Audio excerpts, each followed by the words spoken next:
I hated computers. I didn't trust intangible things like electricity. The next twist of fate was a crisis call from America. Nintendo had established a small US headquarters in Seattle.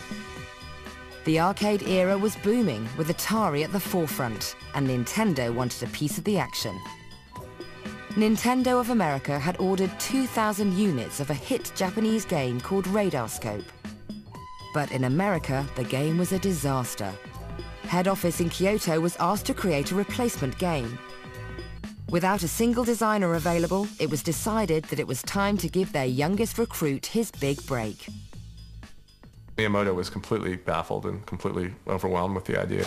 He started to do the research. He spent time in arcades and he spent time with kids who were playing games and tried to understand what they were about. And he started to have this vision of video games being more like movies. Why couldn't they tell stories? So Miyamoto created a simple story and colorful cartoon characters for his groundbreaking new game. Let me show the first sketch I drew for Donkey Kong. The gorilla escapes from the cage, snatches the girl, and runs away with her. The man chases him, dodging all these barrels with a hammer in his hand. At the end, a hole appears in the ground, and the gorilla falls down, and he dies.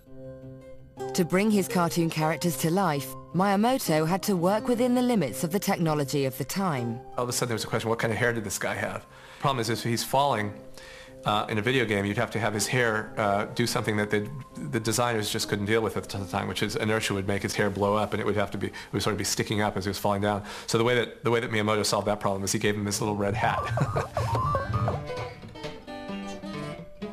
As a final touch, Miyamoto wrote his own music for the game and it was shipped out to Seattle. It remained to be seen whether Donkey Kong would have more success than the failed Radarscope game it was supposed to replace.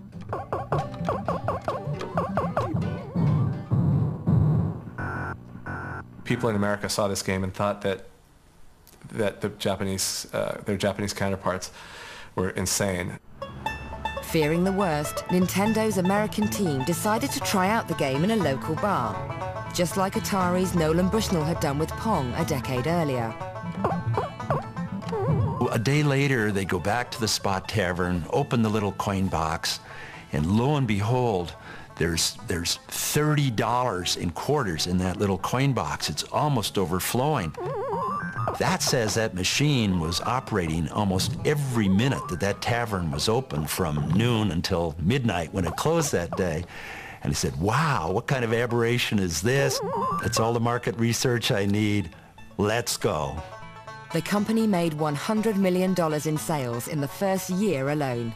And Donkey Kong went on to become an international superstar through a whole series of games for years to come. Meanwhile, Donkey Kong's original owner, Jumpman, went on to greater fame and fortune. In 1985, the company announced the launch of a new home console for the American market, the Nintendo Entertainment System, or NES. Following in the wake of the collapse of the US games industry, most observers thought Nintendo were crazy. But Nintendo had a secret weapon. Miyamoto took computer games to a whole new level with his next masterpiece, Super Mario Bros. Jumpman was reincarnated as an Italian plumber called Mario. Mario can do amazing physical things, like high jumps. But he's not superhuman. He drowns in water and gets hurt if he falls from high places.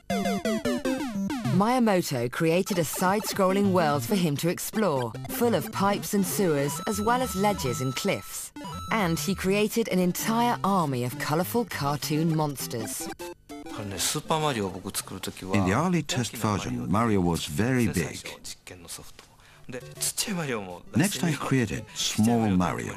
The game became more interesting with both. Then I wondered what kind of magic food could transform Small Mario into Big Mario. So I created that unwholesome-looking red mushroom. He was making these wondrous universes that he it was like falling through the looking glass. The game and its 2 sequels became some of the best-loved games ever. By 1987, Nintendo's NES console had become the #1 toy in the world. And a survey revealed that more American children recognized Mario than Mickey Mouse.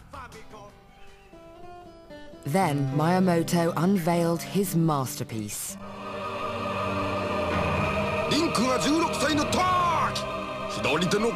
In 1987, Nintendo released the first of a series of games that has become widely acclaimed as one of the greatest games ever made, the Zelda series. The Legend of Zelda moved beyond platforms and levels. It offered players a vast, magical world to freely roam and explore. The story begins with a child standing in the middle of a field. He doesn't have a sword or a shield. The player starts by naming the child, but then he has no idea what to do.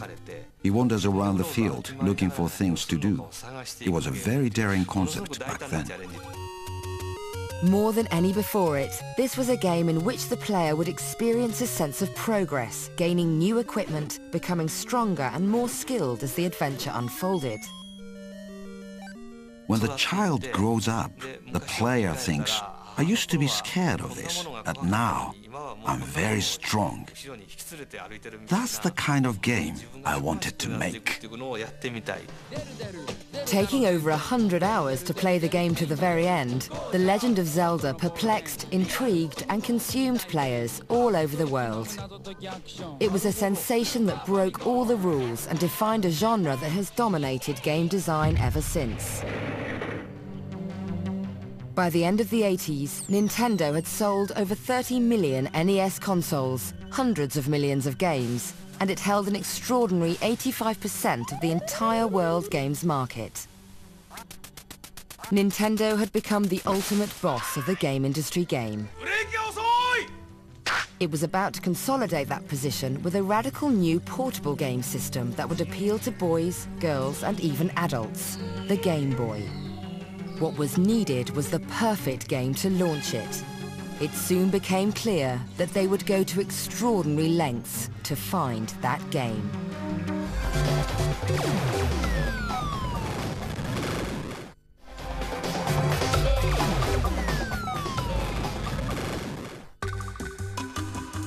In the late 80s, a friendship between 2 game designers was forged behind the Iron Curtain. It was a friendship that would make one of these men famous, the other rich, and make Nintendo's Game Boy the most successful games machine ever. The key to that friendship was a game called Tetris. In 1988, Dutch-born game designer and publisher Henk Rogers was in the business of importing new games to Japan. I first found Tetris in 1988 at the Consumer Electronics Show in Las Vegas, which is what I did. I used to go around the shows and find the games that I liked and bring them back to Japan. That was the business I was in. I played it, and then I went away and came back and played it again, and I went away and I came back and played it again. There was a really solid core game there. I just went after the game. Now living in Seattle, Alexei Pajanov created Tetris in Moscow in 1984. Pajanov was working on artificial intelligence and voice recognition software, and originally designed Tetris as an exercise to test out a new computer. My interest all the time was in small puzzles and games and all these small mathematical diversions. Tetris was based on an ancient Roman puzzle called pentamino. There are 12 different shapes like that, and these are all the possible pieces made out of 5 squares. Pajanov's simple version of pentamino had pieces made from 4 squares instead of 5. He called it Tetris, from the Greek word tetra, meaning 4. When I wrote the procedure which rotates at 90 degrees, I liked you push the keys and it chucks, push the key, chucks, and the idea of the game of real time come to me. Pajanov's genius was to make Tetris a race against the clock.